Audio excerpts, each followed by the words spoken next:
भी बढ़ने लगा है। जंगल का तेंदुआ जो कि चुपचाप अपने घरों में आराम से रहता था, लेकिन पेड़ों के कटने की वजह से उसने अब गांव की तरफ भी रुख करना शुरू कर दिया है, क्योंकि भीमशंकर गांव के आसपास कई बार तेंदुओं के पैरों के निशान पाए गए हैं। लोगों के बीच एक डर बैठ गया है कि तेंदुआ कभी भी उनके घरों में घुस सकता है, उन पर हमला कर सकता है। अरे सुन रहे हो ना? हाँ सुन रहे हैं।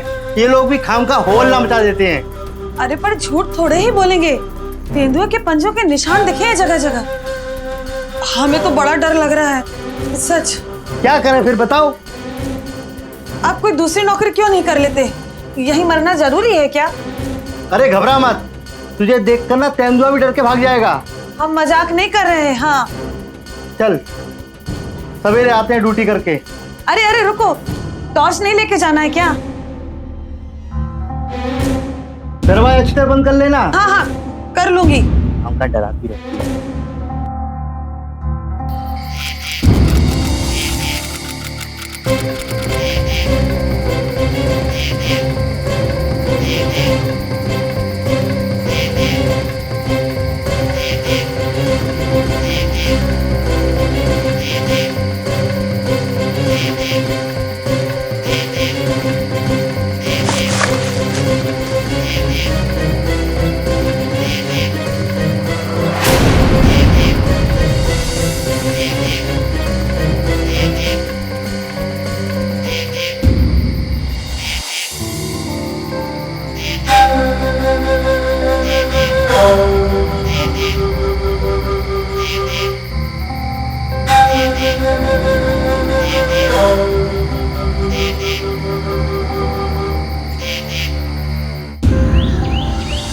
चला पूरे चला, क्या मिलना लगा क्या? चल पीछे चल चल।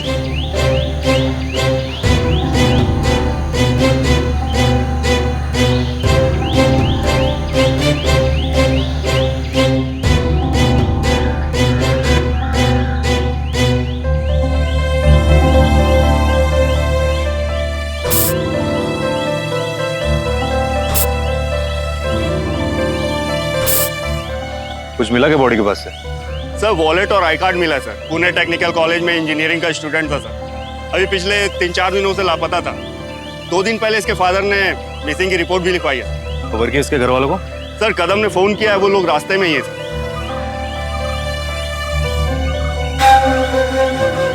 सबसे पहले लाश किसने देखा? साहब मैंने देखा था पहले।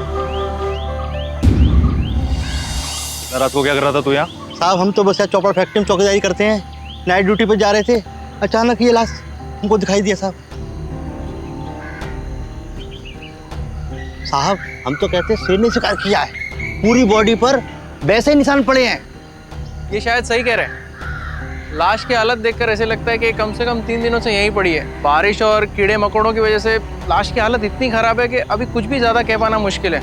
लैब में अच्छी तरह जाकर एग्जामिन करूंगा, फिर ही मैं आपको कुछ बता पाऊंगा। ये हमें लाश के पास से मिला था।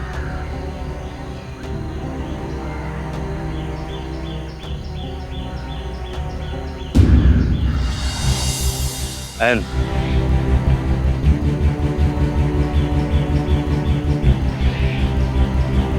आप अंदर नहीं जा सकते हो।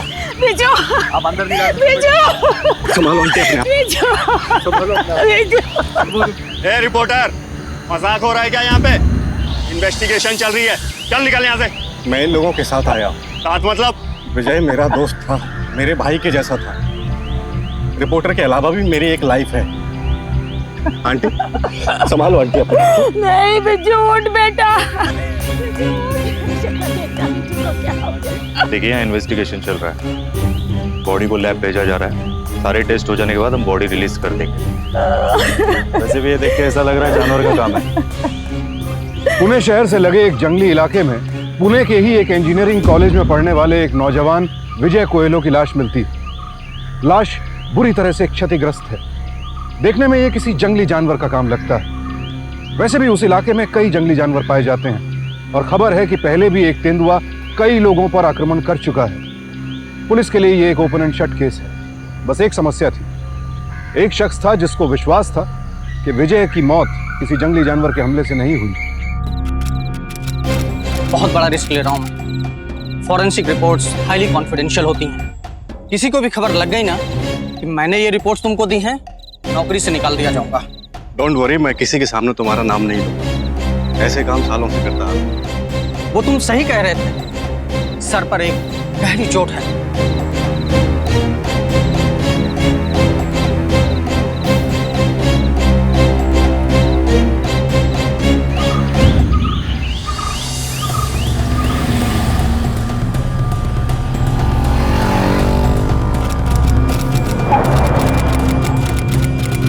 क्या है? देख लीजिए।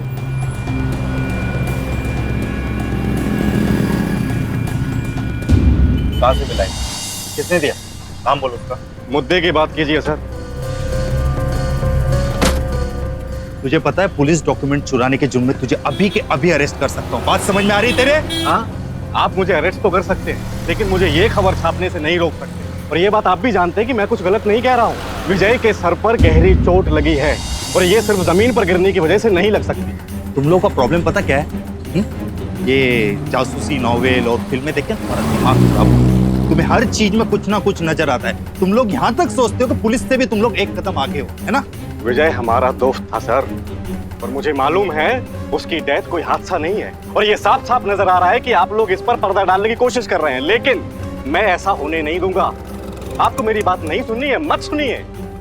मैं कुछ ना कुछ रास्ता तो निकाल ही लूंगा।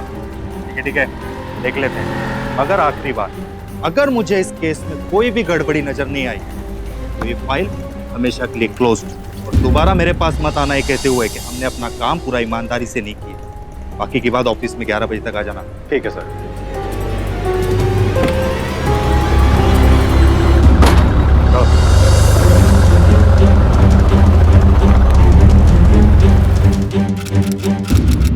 विजय का कभी किसी से झगड़ा नहीं होता था। वो मस्ती बहुत करता था, लेकिन लड़ाई झगड़ा। तो आप लोगों ने उसके दोस्तों से पूछा कि वो कहाँ गया था, क्या करने गया था? पूछा था सर, सबसे पूछा था, लेकिन किसी को कुछ मालूम नहीं था।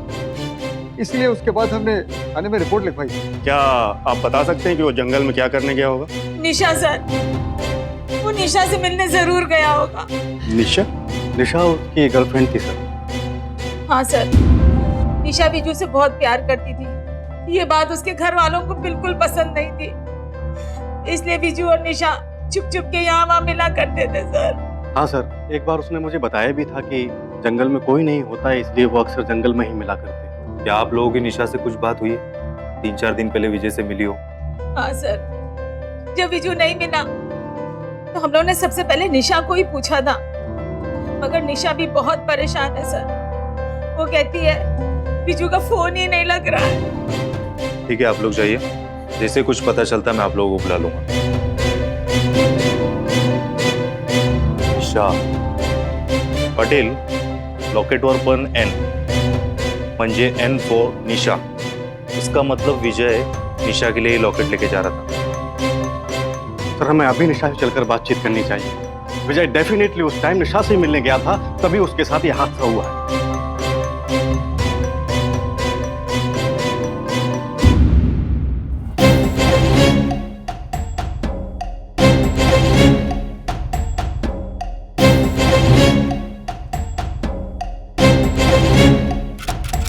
सर, हमें तो यकीन ही नहीं होता। सर, विजय तो सबके साथ हंसी मजाक करता था। उसका किसी के साथ दुश्मनी पॉसिबल ही नहीं है सर। सर, मैं स्टाफ से बात करके निशा कहाँ होगी मालूम है? जो विजय की दोस्त थी। दोस्त? सर, वो उसकी गर्लफ्रेंड थी। हाँ वही। सर, वो रही। वो?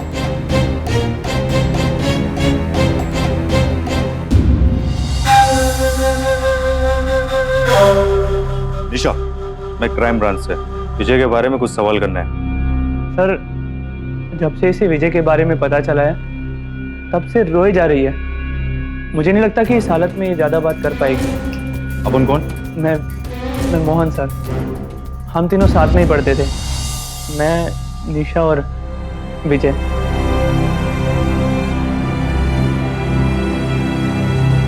ये और विजय बॉयफ्रेंड गर्लफ्रेंड थे? जी सर। तुम्हें तो मालूम ही होगा इन दोनों के बीच में ऐसा कुछ चल रहा था कि एक दूसरे से खुश थे कि नहीं? हाँ सर, खुश ही थे। अब छोटे मोटे झगड़े तो हर एक कपल्स में होते ही रहते हैं।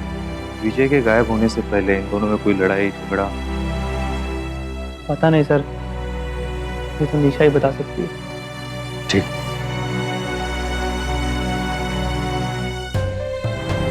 निशा, विजय से तुम आखिरी बार कब मिली थी? हम अक्सर जंगल में पुराने मंदिर के पास मिला करते थे।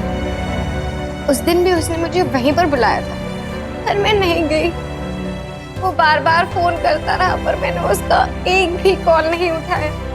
उस दिन जब उस आंटी का फोन आया, तब मुझे पता चला कि निशा, मैं शेखर हूँ, विजय का दोस्त। देखो निशा, मुझे सच सच बताना, तुम दोनों के बीच आखिर झगड़ा क्यों हुआ? उस दिन वैलेंटाइंस डे।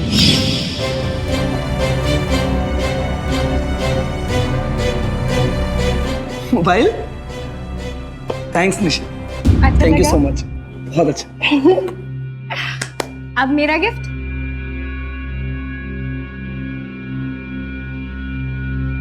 तुम सच में कुछ नहीं लाए? विजय, तुम ना?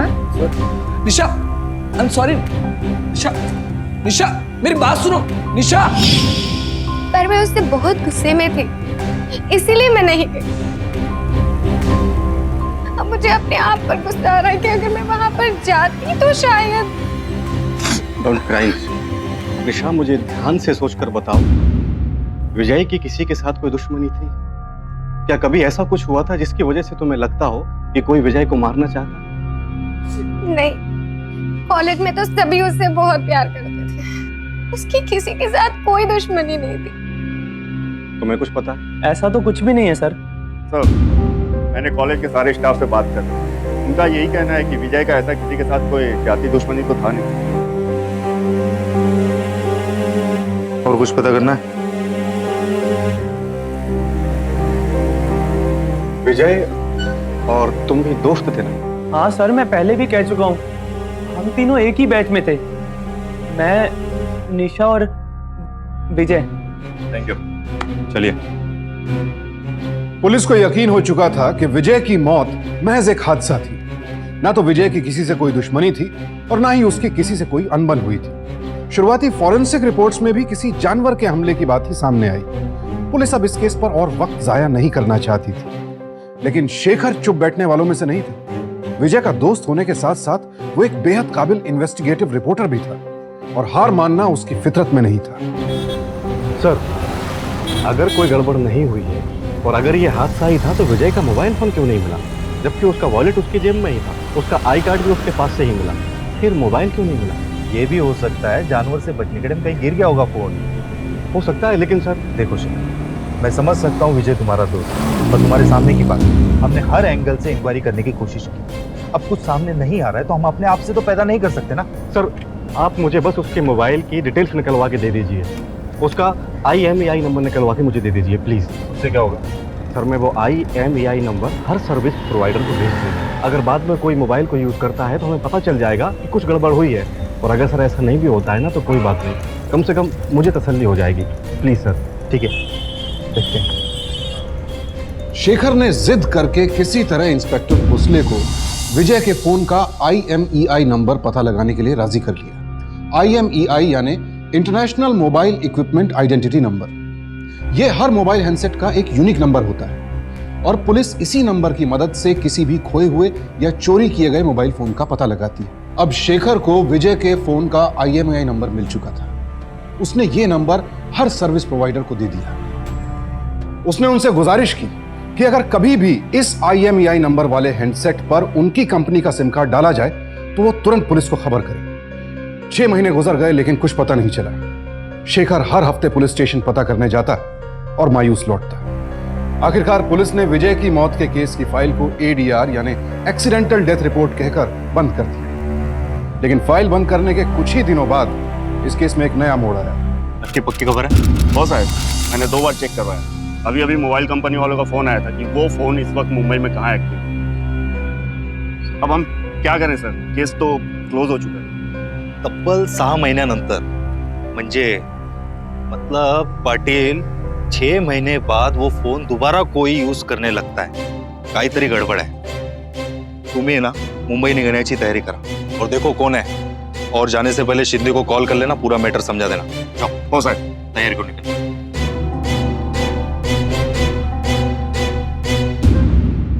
करण नाम है इसका. कुछ बोला इसने? फोन कहाँ से मिला? हाँ, बोल रहा था इरला के किसी दुकान से खरीदा है. मैं सच ही बोल रहा हूँ सर. सच बोल रहा है तू? सच बोल रहा है? चल चल उस दुकान पे ले चल. चल. देख बेटा, झूठ बोल के ना तू अपना भी टाइम वेस्ट कर रहा है, हमारा भी. ज्यादा देर तक चुप रहा ना तो खून के इल्जाम में तुझे अंदर कर दूंगा, समझा? खून? सर नहीं सर, मैंने किसी का मर्डर नहीं किया सर. मैंने तो जिंदगी में किसी पे हाथ तक नहीं उठाया सर. मुझे ये फोन पुणे के एक मेरे दोस्त ने दिया था, बहुत सस्ते दाम पर मिला था, मैंने ले लिया. मैंने उससे पूछा भी था कि इतने सस्ते में क्यों दे रहा है, तो उसने कहा ये फोन उसे जम नहीं रहा है. मेरा कोई खून उनसे लेना देना नहीं है सर. चाहे तो आप मेरे दो दोस्तों से पूछ सकते हैं, वो भी उस समय वहीं पे थे सर. अरे जिसने तुझे फोन भेजा उसका नाम क्या है? नाम बोल उसका. मोहन नाम था. पुणे इंजीनियरिंग कॉलेज में पढ़ता है. विजय कोयलो की मौत का केस फिर से खोला गया. अगर वाकई मोहन ने वो फोन बेचा था तो जाहिर था कि शायद विजय की मौत किसी जंगली जानवर के हमले की वजह से नहीं हुई थी. शेखर का यकीन सही था. पाटिल ने वापस आकर यह खबर भोंसले को दी. मोहन को कस्टडी में लिया गया, लेकिन मोहन कुछ भी कबूल करने को तैयार नहीं था. सर, जब मैं कह रहा हूं कि मैंने कुछ नहीं किया तो आप मेरी बात का यकीन क्यों नहीं कर रहे? मैं विजय का खून क्यों करूंगा? पहचानता इसको? ये फोन विजय का है जो तूने करण नाम के लड़के को बेचा था कि नहीं? हाँ सर, मैंने बेचा था, पर मुझे नहीं पता था कि ये फोन विजय का है. मुझे तो सर ये फोन कहीं पड़ा हुआ मिला था. येड़ा समझता है? विजय के डेथ के 6 महीने बाद ये फोन तुझे पड़ा हुआ मिला. ये फोन 6 महीने तक तेरा इंतजार कर रहा था. देखिए सर. चुप! ये बोल, तूने विजय को ऐसा एसएमएस क्यों किया था कि मुझे छोड़ दो वरना अच्छा नहीं होगा? अरे धमकी दे तो. अरे तुझे क्या लगा बेचने से पहले फोन में से सब कुछ डिलीट कर देगा तो हमको पता नहीं चलेगा? तूने जो जो इस फोन में से डिलीट किया है हम वापस उसे रिट्रीव करवा रहे हैं. तेरे मैसेज तो हम पढ़ ही चुके हैं. बस अब थोड़ी देर में वीडियोस और इमेजेस आ जाएंगे, उससे ये भी पता चल जाएगा कि ऐसी क्या चीज थी जिसके वजह से तूने विजय को जान से मारा. अब विजय के वीडियोस और फोटोज तो हमें मिल ही जाएंगे. अब हमें तुम्हारे घर की तलाशी लेनी होगी, तुम्हारे कंप्यूटर वगैरह चेक करने होंगे, ताकि कोई ऐसा सबूत मिल जाए जिससे ये साबित हो कि तुमने ही विजय को मारा है. नहीं. क्यों नहीं बे? क्यों नहीं? नहीं. जब तुमने कुछ नहीं किया तो डरने की कोई जरूरत नहीं है. सर, चल के इसके घर की तलाशी लेते हैं, तब तक विजय की फोन की वीडियोस भी आ जाएंगी. ठीक है, चल उठा इसको. नहीं. चल रहे. उठ रहे. उठ. चल. नहीं तो क्यों विजय को तूने मारा? मारता नहीं तो क्या करता?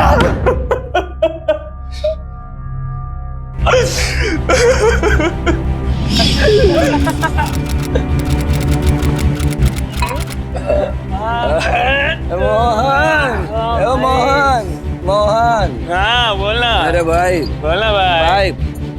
भाई तू मेरा भाई है ना? मेरा भी भाई है. हाँ, एक बार चिकनी चमेली करके दिखा दे. भाई. मस्त सुन, 1 मिनट सुन. मस्त करता है करना. सुन, अगर इसने चिकनी चमेली कर दिया ना तो कल कॉलेज में मेरी तरफ से तुम दोनों को पार्टी. भाई कर दे भाई. एक बार. अच्छा ठीक है. कर दे. देख अपने आप को देख भाई, गिर जाएगा नहीं तो. अरे ये दे दे. वाली बजा के. हाँ बजा देता. वाह वाह वाह वाह वाह. क्या वाह वाह वाह वाह वाह वाह. क्या डांस करा. वाह भाई. और वाह वाह वाह. ये भी उतार. ओ चिकनी चमेली. ओए हाँ, निकाल. ओ क्या नाचता है भाई.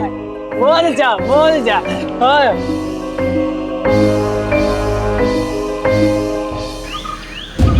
विजय, अरे चिकनी चमेली वाली इधर आ। क्या डांस किया कल तूने यार, मजा आ गया। देखेगा वीडियो? रुक, ये देख। तू पागल हो गया क्या? तू सुबह से वीडियो कितने लोगों को दिखा चुका है? डिलीट कर इसे अभी। पागल हो गया क्या? इसे डिलीट करूं? ये तो वायरल आइटम है बॉस। डिलीट कर अभी क्या अभी इसको। अबे रुकना, एक बार इंटरनेट पे आ गई ना तो सुपर डुपर हिट। नहीं, डिलीट कर तू पहले इसे। अरे ये तो दारू पीने से पहले सोचना चाहिए था। भाई प्लीज। अब नहीं, प्लीज डिलीट नहीं होगा। प्लीज डिलीट कर दे। अबे तू सुपर डुपर हिट हो जाएगा, इंटरनेट सुपरस्टार। नहीं मुझे दे, मैं डिलीट करूंगा। पागल क्या? निकल दे। उसने मेरी एक बार भी नहीं मानी। वो बार बार मुझे धमकी देता था कि वो मेरी वीडियो इंटरनेट पे अपलोड कर देगा। और सर उस दिन तुम एक काम ठीक से नहीं कर सकते हो। एक प्रोजेक्ट बनाने के लिए दिया, वो भी ठीक से नहीं बना सके। ये प्रोजेक्ट है? Sorry sir. क्या सॉरी? चलो फोटो यहाँ से।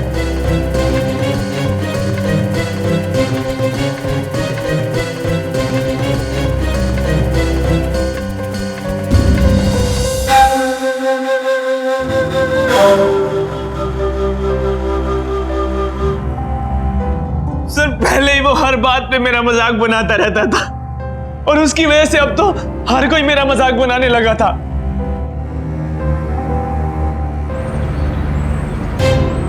विजय, मैं रिक्वेस्ट कर रहा हूं, डिलीट कर देना वीडियो।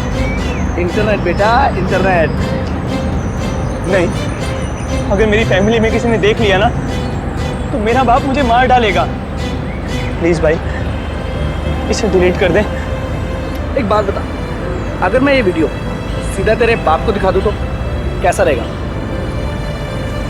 मजा आ रहा है ना? मजा आ रहा है ना तुझे? अरे वाह, चिकनी चमेली को गुस्सा आ गया। हाँ जा। और अगर वो ऐसा कर देता तो सर सारी दुनिया में मेरा मजाक बन जाता। मैंने उसे बहुत रिक्वेस्ट की कि मेरे वीडियोस डिलीट कर दे, डिलीट कर दे, पर उसने मेरी एक बार भी नहीं सुनी। और सर इस बार भी जब मैं उससे मिलने गया तब बहुत हो रहा है विजय, सब लोग मेरा मजाक बना रहे हैं। डिलीट कर दे वीडियो, अभी मेरे सामने डिलीट कर। नहीं करूंगा, मैंने बोला ना मैं वो वीडियो कभी डिलीट नहीं करूंगा। चल निकल। देख वीडियो डिलीट कर दे वरना वरना क्या बे? क्या करेगा तू? ये सब किसी और को जाकर रही हो, समझा? निकल। आई चिकनी चमेली। हट।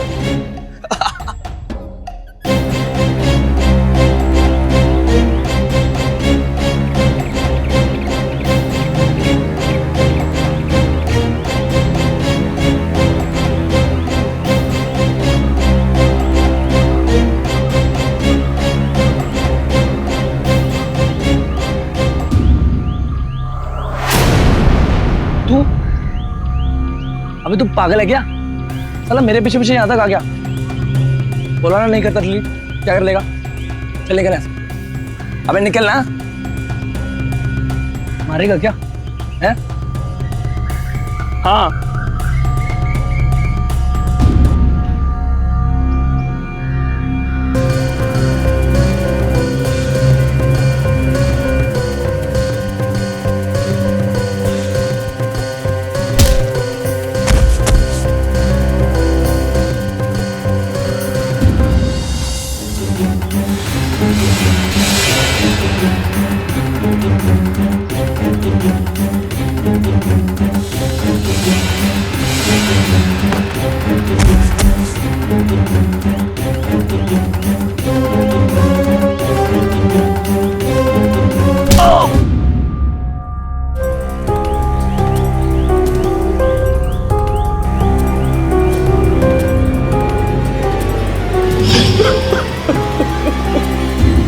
मैं और क्या करता सर, मेरे पास कोई और रास्ता नहीं था।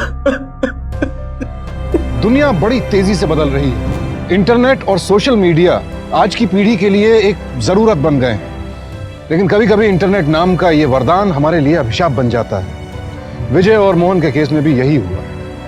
विजय बार बार मजाक में मोहन को धमकी देता था कि वो उसके वीडियोस इंटरनेट पर डाल देगा, और मोहन को लगातार ये डर सताता रहा कि अगर सच में ऐसा हो गया तो वो सबके लिए मजाक का विषय बन जाएगा। यही डर एक दिन पागलपन में तब्दील हो गया और मोहन ने विजय की जान ले ली।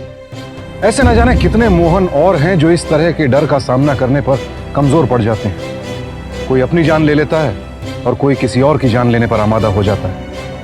लेकिन क्या इस डर के लिए सिर्फ वही जिम्मेदार है? एक नौजवान इस कदर कमजोर, हताश और बेसहारा तभी होता है जब वो अपने दुख दर्द को किसी के साथ बांट नहीं पाता है। दोस्तों, हमें अपनी नई पीढ़ी को लेकर बहुत सावधान रहने की जरूरत है। बढ़ती उम्र में बच्चों को माता पिता से ज्यादा एक दोस्त की जरूरत होती है, एक ऐसा दोस्त जिससे वो अपने दिल की हर बात बेझिझक कह सके। माँ बाप को जरूरत है कि वो अपने बच्चों की जिंदगी में एक ऐसे दोस्त की जगह ले लें ताकि वो हर कदम पर उनकी मदद कर सके, हर कदम पर उन्हें सही रास्ता दिखा सके। हमारा आप सबसे भी यही निवेदन है कि आप जब भी किसी नौजवान को इस कदर परेशान, हताश देखें तो उससे बात करने की कोशिश करें। परेशानी चाहे कितनी भी छोटी क्यों ना हो, उसको समझने की कोशिश करें। हो सकता है वो समस्या आपके लिए बचकानी है, लेकिन उस नौजवान के लिए जिंदगी और मौत का सवाल हो सकती है। उन्हें समझाएं कि कोई भी समस्या आपकी जिंदगी से बड़ी नहीं हो सकती। हम शेखर जैसे ईमानदार और मेहनती रिपोर्टर के जज्बे को भी सलाम करते हैं, जिसने अंत तक हार नहीं मानी और उसी की वजह से सच से पर्दा हटा और पुलिस कातिल तक पहुंच पाई। कल आपसे फिर मुलाकात होगी एक और कहानी के साथ, एक और ऐसी सत्य घटना के साथ जहां हम में से किसी एक के हौसले ने अपराधियों को शिकस्त दी। सावधान इंडिया, इंडिया फाइट्स बैक।